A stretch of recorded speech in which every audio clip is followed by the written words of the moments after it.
টেকসই উন্নয়ন শব্দটা আমরা প্রায়ই শুনি। শহর নির্মাণ থেকে শুরু করে পরিবেশ রক্ষা, পানি ব্যবস্থাপনা কিংবা আবাসন সবখানেই এর ব্যবহার হচ্ছে। কিন্তু প্রশ্ন হলো, এই টেকসই উন্নয়ন কি কেবল আধুনিক মানুষের আবিষ্কার?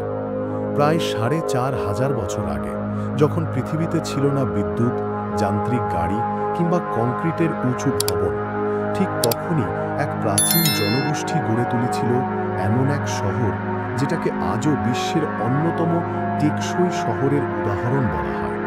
বলছি সিন্ধু সভ্যতার কথা। সিন্ধু নদ অঞ্চলে গড়ে ওঠা এই সভ্যতাকে অনেকে হরপ্পা সভ্যতাও বলেন।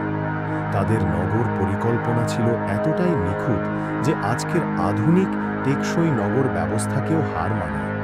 শহরগুলোতে ছিল উন্নত পানি ব্যবস্থাপনা এবং বর্জ্য নিষ্কাশনের সুশৃঙ্খল ব্যবস্থা।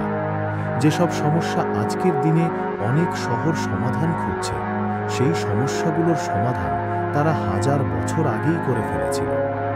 সবচেয়ে আলোচিত শহর মহেঞ্জোদারোকে ধরা হয় প্রকৌশল ও পরিকল্পনার শ্রেষ্ঠ নিদর্শন হিসেবে।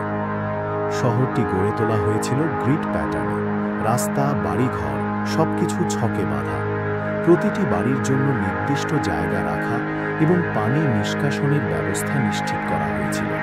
এগুলোই আজকের আধুনিক নগর পরিকল্পনার মূল ভিত্তি। শহরটি ছিল দুটি ভাগে বিভক্ত: উঁচু সিটাডেলে প্রশাসনিক ভবন, শস্য গোদাম এবং বিখ্যাত গ্রেট বাথ, আর নিচে ছিল সাধারণ মানুষের আবাস। গ্রেট বাথকে ধরা হয় পৃথিবীর প্রথম পাবলিক বাথ হিসেবে, যা সবার জন্য উন্মুক্ত ছিল, একটি সমাজে সমতার বিরল উদাহরণ। আরও বিস্ময়ের বিষয় হল, প্রতিটি বাড়িতেই ছিল নিজস্ব টয়লেট ও ড্রেনেজ ব্যবস্থা। ড্রেনগুলো আবার সংযুক্ত ছিল মূল নর্দমার সঙ্গে, ফলে পানি ও বর্জ্য সহজেই বাইরে বের হয়ে যেত। প্রায় প্রতিটি বাড়ি কিংবা গলির পাশে কুয়ার অস্তিত্ব পাওয়া গেছে, যা থেকে বাসিন্দারা পানি ব্যবহার করত। ব্যবহারের পর সেই পানি সঠিক নিষ্কাশন ব্যবস্থায় চলে যেত, যেন ভূগর্ভস্থ পানি ভারসাম্য বজায় থাকে। সবচেয়ে অনন্য বৈশিষ্ট্য ছিল তাদের পরিবেশ সচেতনতা। তারা প্রকৃতির সঙ্গে যুদ্ধ করেনি, বরং প্রকৃতির সঙ্গে মিলেমিশে শহর গড়ে তুলেছিল।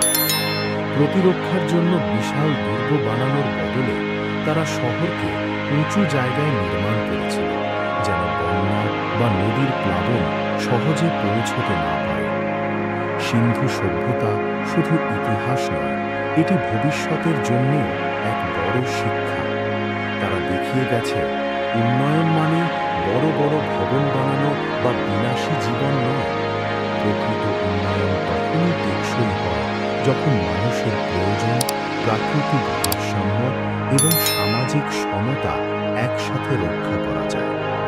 আমাদের আধুনিক শহরগুলো যদি সেই শিক্ষাকে আবার গ্রহণ করতে পারে, প্রকৃতির সঙ্গে হাত মিলিয়ে, মানুষের প্রয়োজনকে সামনে রেখে, ভবিষ্যৎ প্রজন্মের কথা মাথায় রেখে, তাহলে হয়তো একদিন আমরা আবার ফিরে যেতে পারব সেই প্রাচীন অথচ আধুনিক ভাবনার যুগে।